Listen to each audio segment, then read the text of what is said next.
Classes centre में आप लोगों का स्वागत है। बच्चों, आज हम आपको पर्यावरण प्रदूषण पर निबंध लिखने का तरीका बताएंगे। क्या होता है कि बहुत से बच्चे को निबंध लिखने आता है तो बोर्ड एग्जाम में क्या करते हैं, कुछ गलतियां कर देते हैं। वो गलतियां कर देते हैं ना, कितना भी अच्छा आप लिखें, अगर वो चीज़ गलतियाँ आप करेंगे ना, आपको पूरा नंबर नहीं मिलेगा। ठीक ना, आपका नंबर कट जाता है।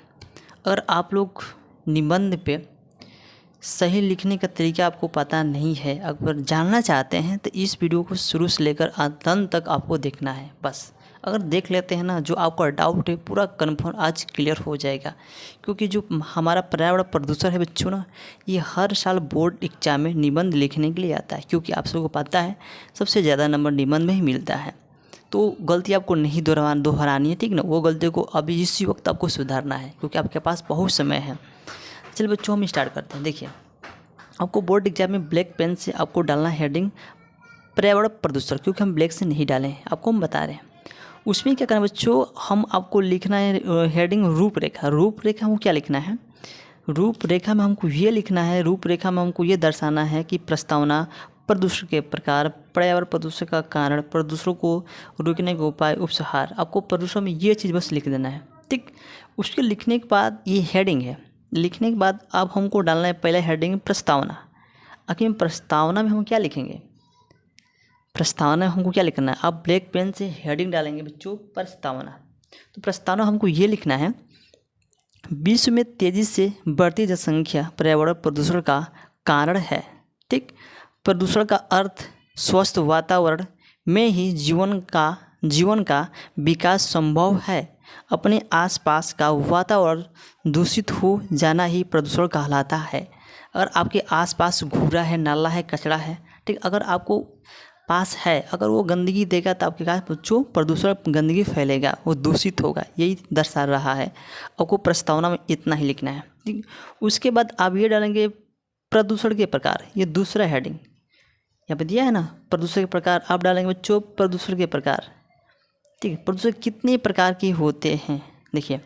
आज के वातावरण में प्रदूषण निम्न रूपों में दिखाई पड़ता है, जैसे वायु प्रदूषण, जल प्रदूषण, ध्वनि प्रदूषण, रासायनिक प्रदूषण। हमको इस पे लिखना है। हम पहले हेडिंग डालेंगे बच्चों वायु प्रदूषण। देखो वायु प्रदूषण क्या होता है, इसको ध्यान से समझिएगा। देखिए, वायु प्रदूषण में विशेष प्रकार की गैस अपने विशेष अनुपात में उपस्थित है। जीवधारी अपनी क्रिया में ऑक्सीजन व कार्बन डाइऑक्साइड का उपयोग करते हैं। मानव अपनी आवश्यकता के कारण वायु को प्रदूषित कर रहा है। क्या बच्चों, मानव अपनी आवश्यकता के कारण वायु को प्रदूषित कर रहा है। हमको वायु प्रदूषण बस इतना ही लिखना है बच्चों, बस इतना ही लिखना है। अगर आप लोग इतना ही लिख के आते हैं ना, आपको पूरा नंबर मिलेगा, जिस तरह से हम आपको लिख के बता रहे हैं, ठीक ना। अब दूसरा हेडिंग डालना है जल प्रदूषण। तो जल प्रदूषण में हमको क्या लिखना है, इसको ध्यान से देखिएगा, ठीक ना। देखिए, इसको बहुत विस्तार से, बहुत सोच समझ के लिखें, ताकि बच्चों इसको समझ के याद कर पाएँ। आप बोर्ड एग्जाम में इसको जिस तरह से हम लिखें, इस तरह से लिख के आएंगे, आपको कंफर्म करता हूँ, वादा करता हूँ कि आपको पूरा नंबर मिलेगा, एक भी नंबर नहीं कटेगा। देखिए, जल प्रदूषण हमको ये लिखना है, जल का हमारे जीवन में सबसे महत्वपूर्ण योगदान है। ये तो आप सब लोगों को पता है कि जो जल है हमारे जीवन के लिए सबसे महत्वपूर्ण योगदान है, ठीक है। जल से सब चीज़ होना है।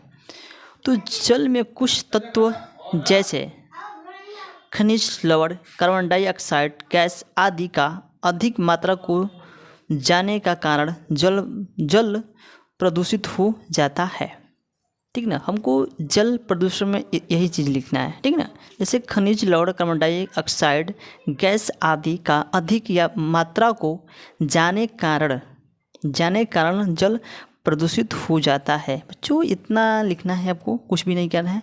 अब तीसरा हेडिंग बच्चों दिया है आपके ध्वनि प्रदूषण। आप सब लोगों को पता है ध्वनि प्रदूषण क्या होता है।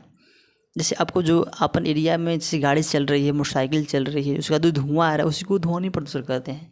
जैसे आपके गांव में जैसे गेहूँ कटाता है, धान कटाता है, उसका जो कचरा फूका जाता है, जो धुआं निकलता है, वही क्या है बच्चों, ध्वनि प्रदूषण है। देखिए, ध्वनि प्रदूषण में हमको क्या लिखना है, ध्यान से देखिए। ध्वनि प्रदूषण आज की एक नई समस्या है, ठीक ना। इसे वैज्ञानिक प्रगति में पैदा किया है। सही बात है, वैज्ञानिक प्रगति में पैदा किया है। जैसे मोटर कार, ट्रेन तथा कारखाने, मशीनें, लाउडस्पीकर आदि से ध्वनि प्रदूषण बढ़ सकता है। ठीक ना, क्या है, प्रदूषण बढ़ सकता है। आपको ध्वनि प्रदूषण में इतना ही लिखना है, ठीक ना। आप चलते हैं और चौथा, रासायनिक प्रदूषण क्या होता है। अब हम जानेंगे बच्चों कि रासायनिक प्रदूषण क्या होता है। इसको ध्यान से देखिए आज के आधुनिक खेती रासायनिक प्रदूषण तेजी से बढ़ रहा है।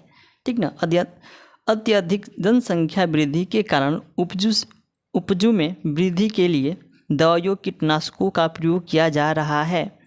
से फैक्ट्रियों में बहुधा विशेष विषैले द्रव निकलते हैं। क्या विषैले द्रव निकलते हैं। आपको रासायनिक प्रदूषण में ये चीज़ लिखना है, ठीक ना, ज़्यादा नहीं लिखना। जिस तरह से लिखें, अगर इतना ही लिख के आते हैं तब बोर्ड एग्जाम में पूर्ण नंबर मिलेगा। अब बचने के उपाय। प्रदूषण के कारण क्या कारण है कि प्रदूषण फैल रहा है, इसको ध्यान देखिए। पर्यावरण प्रदूषण का एक सबसे बड़ा कारण है विश्व में तेजी से जनसंख्या वृद्धि है।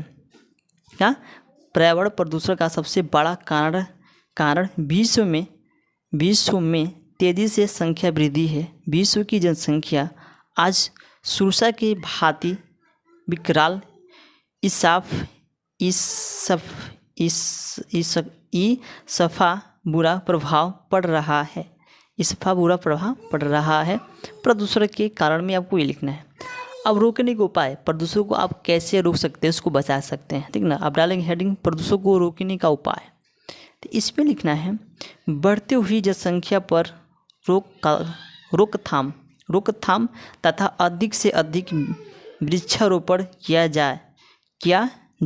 जल में कचरे व मृत शवों को न बहाया जाए तथा धुआं से बचने के लिए कल कारखाने को वहाँ बनाया जाए जहाँ जनसंख्या कम हो। बात सही है, जहाँ कंपनी बैठती है वहाँ पे से धुआं निकलता है। ठीक है, जहाँ कोयले से काम किए जाते हैं। अगर कंपनी को ऐसा जगह बैठाया जाए जहाँ जनसंख्या कम है साइड में, वहाँ से क्या प्रदूषण बहुत कम होगा। ठीक ना, तो आपको ध्वनि प्रदूषण में बच्चों इतना ही लिखना है, कोई ज़्यादा नहीं लिखना है। जैसे हम लिखे हैं ना, अगर आप लोग इसको इतना ही लिख कर आते हैं, आपको एक भी नंबर नहीं काटेंगे। जिस तरह से हम लिखें, यही लिखने का तरीका होता है, प्रोसेस होता है। ठीक ना, अगर आपको ये वीडियो अच्छा लगा तो जो लाइक कमेंट सब्सक्राइब जरूर करिए और शेयर भी कीजिए अपन दोस्तों के साथ, ताकि इनका भी हेल्प हो सके। अगर आप लोग इसी तरह से हर वीडियो का नोटिफिकेशन चाहना चाहते हैं, मेरे चैनल को सब्सक्राइब कर लीजिए। चलिए मिलते हैं अगले नेक्स्ट वीडियो में, तब तक जय हिंद, जय भारत।